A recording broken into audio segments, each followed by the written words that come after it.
What is up, you guys? Naesam here, and in this video I'm just going to be expressing opinions and some facts about Elemental Shaman in 7.2, mostly opinions on the new traits and what we're going to perform like after. So hope you guys enjoy, and without further ado, let's get started. So first thing first, if you log on Tuesday, don't open your Mythic Plus cache until you get the next artifact knowledge level. You'll get way more artifact power.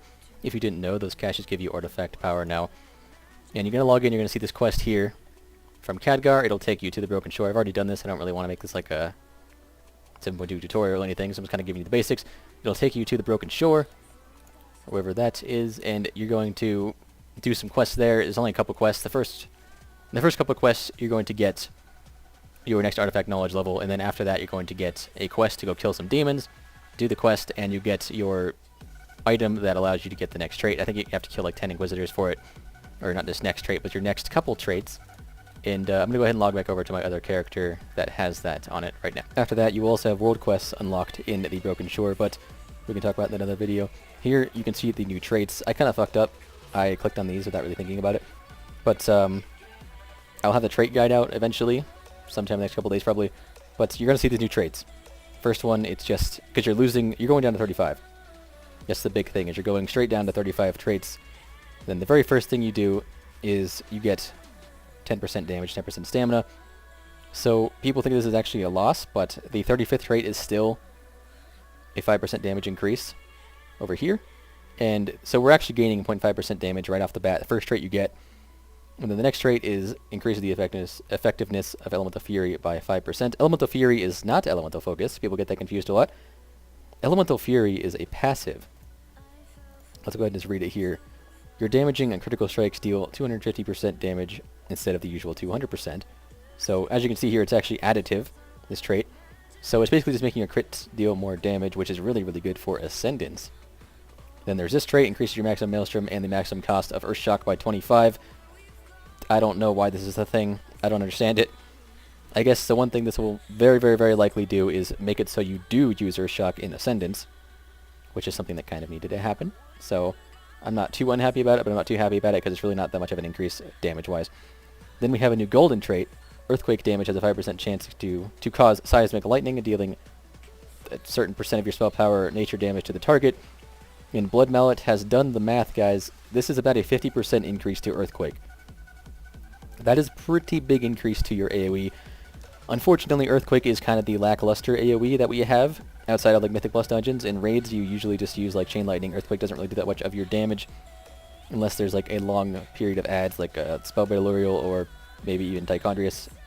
But generally, it's usually Chain Lightning that's doing a lot of damage, so this trait really isn't that great. And it's also a 5% chance. So it's also another AoE trait that's only just AoE RNG trait. Just what we needed, more RNG in our AoE. That's great. Excellent. Excellent. And then, if you didn't know, we also can get 4 of 4 in every single one of the normal 3 of 3 traits. We can't get 4 of 4 of like the 1 of 1s though, obviously. This goes up normally. And then we get another trait after that gives us an intellect proc, and it scales really, really slowly. So it's like they're trying to make us not grind it super hard. But once you get it, like the very first one's a pretty good increase, at least like a 1 or 2% damage increase. And after that, it's really, really small each trait. But you want to rush to get that one as quick as possible. And as I said before, I will give you guys a guide on actually the traits later, but this is like the basic information that you need to know. So now let's talk about the downsides. So as you guys know, 7.1.5 was really, really good balancing with our talents. We had 3 viable playstyles, that being Ascendance, Lightning Rod, and Ice Fury. My personal favorite was Ice Fury, as most of you probably are aware of. And that was really good. They did a really good job there. But with these new traits, none of them benefit Ice Fury, and only one benefits Lightning Rod. Well, I guess technically 2 if you count AoE. But I'm talking about single target specifically right now. This one benefits Lightning Rod, the nature damage. It benefits Lightning Rod more than the other talents, that is. None give Ice Fury any specific benefit. None of this. There's no Frost Shock one. And then we have 2 Lava Burst ones and 1 crit damage one. I'm sure you can kind of see where I'm going with this. Ascendance is going to be kind of crazy. Ascendance is probably going to be the default talent build. Who knows if it's going to be Path of Flame or Totem Mastery. I would probably suggest Path of Flame, but I don't know how it's going to end up simming. well, Path of Flame until you get your tier 20 4-piece, because that's going to be Flame Shock, and Flame Shock damage increased with this. That's going to be pretty nice. But right now, you're going to be doing so much Lava Burst damage. You have 2 more traits in Lava Burst traits, potentially, and you also have more crit damage, which benefits Lava Burst more than anything else, because it's always critting. So this is kind of where I get a little annoyed, because I like Ice Fury. I like having, well, it's not just that I like Ice Fury. I mean, if I had my way, Ice Fury would be the best. But that's not really what I'm asking right now. What I'm asking right now is that we have more than one viable one for, like, single target. Right now, going into tier 20, is most likely going to be Ice Fury is used pretty much never. It's technically better with really heavy movement. Technically, but it's still significantly harder to play, and not something you're probably going to be realistically using. Ascendance, on the other hand, is going to be useful in pretty much every situation ever, and Lightning Rod will most likely still be used for certain bosses if they have good AoE. And this is where I have like a suggested solution here. I think that, well, our Flame Shock traits are probably going to be pretty good, coming with the changes in our tier set. But the Earth Shock trait, it wouldn't be the end of the world if they added Frost Shock to that. Or even the Flame Shock one. It's not really bad to have one specifically decent trait. And it wouldn't affect any other build. It would just make it so, with the artifact weapon going up, we also gain power with Ice Fury, and not just the other builds. Because right now, Ice Fury doesn't really gain anything specifically out of, or anything. It gains less from the artifact traits than Ascendance and Lightning Rod do, or does, or whatever. I forgot how the sentence was worded. Whatever. It gains less, and it's a really, really simple fix. Just pick whichever one of these traits they want to do, whichever one they think is underperforming more, and just add Frost Shock to it. Doesn't even have to be a lot.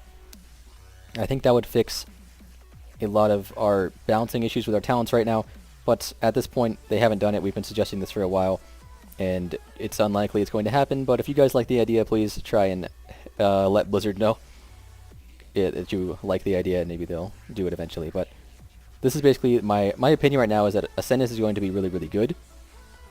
Ice Fury is going to be pretty much dead, and Lightning Rod's going to be good for AoE. And that's my prediction. Our traits aren't really that good when it comes to like the basic traits. So we may see a decline in power. I don't really know what other people's traits are like when it comes to like the stacking traits, so I don't really want to comment on this for sure. But from my point of view, my opinion is that we're going to see a slight decrease in power, and we're going to see a massive increase in AoE. Like power single target, that is. Except for this trait's pretty good, but I don't really think it's enough to make up for what we're not. Fucking Fraps, stop crashing. I don't think it's enough to make up for the loss in, like, the fact that our other traits aren't really that good. Our good traits are mostly the ones that you can't stack. Our Love Burst traits are pretty good for Ascendance, though. But a lot of specs have traits that are huge. And we're going to have to see how it plays out, but I think we're going to lose a little bit of our single target and gain a lot of AoE. One last thing I wanted to bring up was that in 7.2, our stat weights are very unlikely to really change much. In Tomb of Sargeras, it is very possible that our stat weights will change some. The big thing is that our 4 sets might make us use Primal Elementalist on some fights, which would kind of suck because that makes our stat weights really, really different. Primal Elementalist, the thing is that's a pretty big part of our damage, and it isn't affected by Mastery, so it's really influencing you to go crit and haste again like we did originally in this expansion. But so far, single target sims are showing that with the set bonus, we are still using Elemental Blast. But that could very, very easily change if you start multi-dotting. So it is not a bad idea at all to start building up crit and haste gear. Like this is actually oh, never mind. I wish it saved my sets. But I do have a crit and haste set. It's on my main character. My main character right now is 912 eye level. And I have a crit and haste set that is 908 eye level. So it's not really a big decrease. And it's really useful for AoE. And I'm going to be using that if I ever have to use Primal Elementalist. So I would definitely suggest trying to get some variety in your stats, in your bags and whatnot, just to be prepared for anything, because you don't know exactly what's going to happen. But for now, I don't foresee our stat weights changing much at all in 7.2 until the new set bonus comes in, and that's what might change it. To conclude this video, I just want to say that, or I want to reiterate that I don't think they're going a super good direction with this, because they're kind of killing off one of our viable specs, and they're making one super good for single target.